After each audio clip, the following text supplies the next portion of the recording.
নমস্কার বন্ধুরা, আজ আমি আপনাদের সাথে শেয়ার করব দুর্দান্ত স্বাদের ভেন্ডির ভর্তার রেসিপি। এ ভর্তা এইভাবে বানালে গরম গরম ভাতের সাথে কিন্তু আর কিছু প্রয়োজন হবে না। তাহলে চলুন, এই রেসিপির জন্য আমি এখানে কয়েকটা ভেন্ডি আগে থেকে জলের মধ্যে 30 মিনিটের মতো ভিজিয়ে রেখেছি। এরপর আমি ভেন্ডি জল ঝরিয়ে নিয়েছি। এবার আমি এই ভেন্ডিগুলো কেটে নিচ্ছি। বড় সাইজের ভেন্ডি আমি একটাকে 3 পিস করে কেটে নিচ্ছি, আর ছোট ভেন্ডিগুলোকে 2 পিস করে কেটে নিচ্ছি। এখনও যারা একটা লাইক দিতে ভুলে গিয়েছেন, একটা লাইক দিয়ে পাশে থাকুন, আর ভিডিওটি কেউ স্কিপ করে দেখবেন না।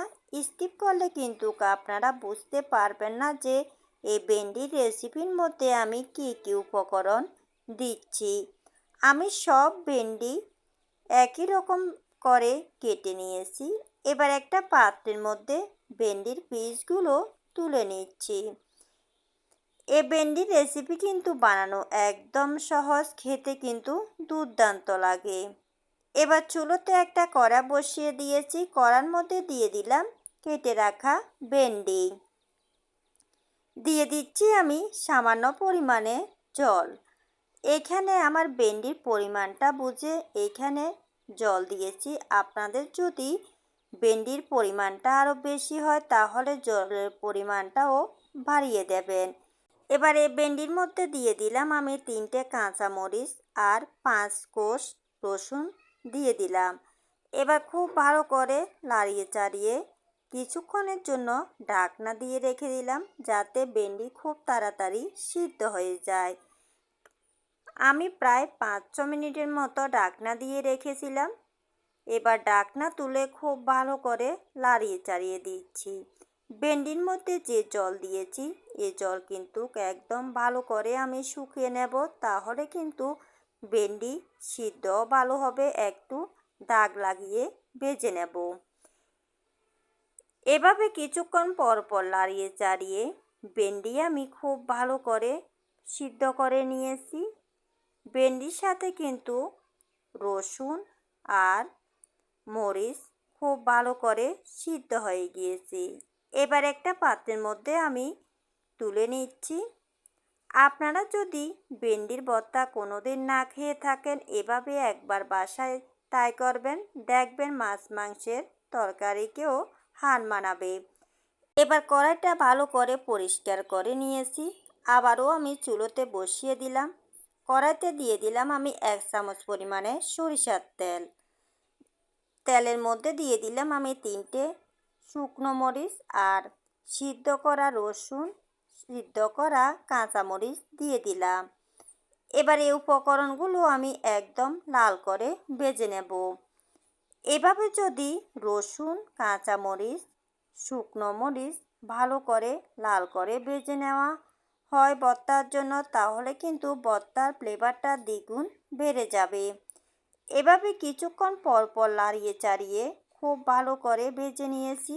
এবার এখানে আমি দিয়ে দিচ্ছি একটা মাঝারি সাইজের পেঁয়াজের হাফ অংশ একদম কুচি করে কেটে দিয়ে দিলাম। এবার সব উপকরণ একসাথে একদম লাল করে ভেজে নেব। এভাবে যদি এই ভেন্ডির ভর্তা বানানো হয়, যে ভেন্ডি পছন্দ করে না সেও কিন্তু আঙ্গুল চেটে খাবে, আর গরম ভাতের সাথে তো জাস্ট জমে যাবে। এভাবে কিছুক্ষণ পর পর নাড়িয়ে চাড়িয়ে পেঁয়াজ, রসুন, কাঁচামরিচ, শুকনো মরিচ খুব ভালো করে একদম লাল করে ভেজে নিচ্ছি। এ সময় চুলোর আঁচটা বাড়িয়ে দেবেন না, তাহলে কিন্তু পুড়ে যাবে।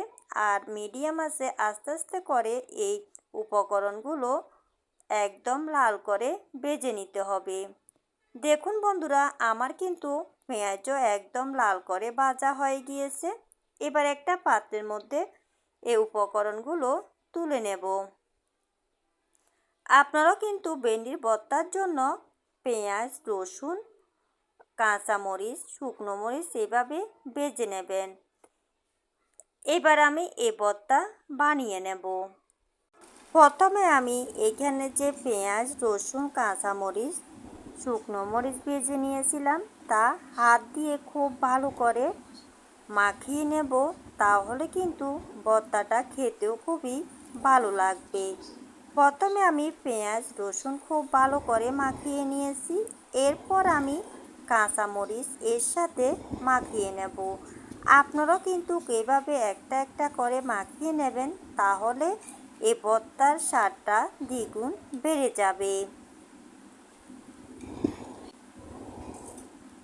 সব উপকরণ আমি একসাথে খুব ভালো করে হাত দিয়ে মাখিয়ে নিচ্ছি।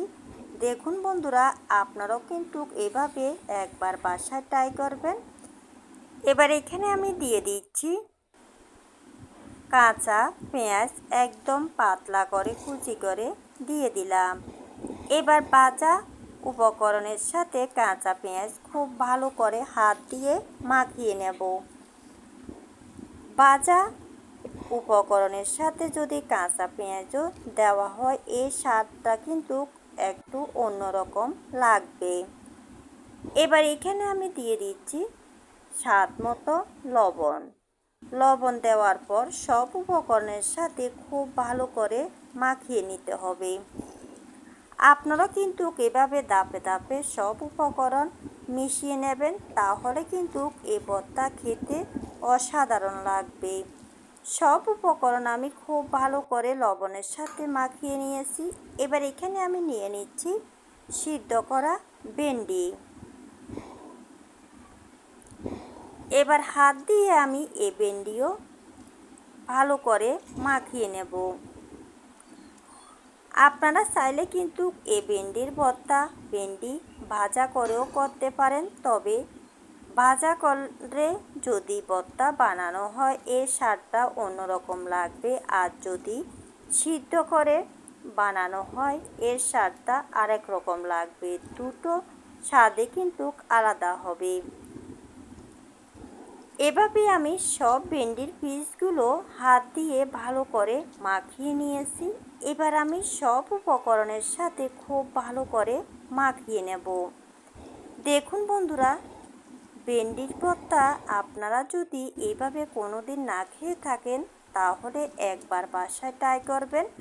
গরম ভাতের সাথে কিন্তু অন্য তরকারি আর প্রয়োজন হবে না।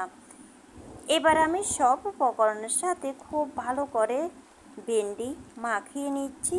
দেখুন বন্ধুরা, দেখতে কতটা লোভনীয় লাগছে। এভাবে ভর্তা বানিয়ে কিন্তু খালি মুখও খেতে মন চাইবে। সব উপকরণের সাথে আমি খুব ভালো করে মাখিয়ে নিয়েছি। এবার এখানে আমি দিয়ে দিব 1 চামচ পরিমাণে সরিষার তেল। এখানে যদি কাঁচা সরিষার তেল দেওয়া হয়, এর ফ্লেভারটা কিন্তু আরও দ্বিগুণ বেড়ে যাবে। এবার একটা চামচের সাহায্যে খুব ভালো করে সরিষার তেল ভর্তার সাথে মাখিয়ে নিচ্ছি। খুব ভালো করে ভর্তা আমার বানানো হয়ে গিয়েছে। আপনাদের কাছে আমার এই রেসিপিটি কেমন লেগেছে অবশ্যই একটা কমেন্ট করে জানাবেন, আর যদি ভালো লেগে থাকে অবশ্যই বাসায় ট্রাই করবেন। আজ এ পর্যন্তই বন্ধুরা, সবাই ভালো থাকবেন, সুস্থ থাকবেন। ধন্যবাদ সবাইকে।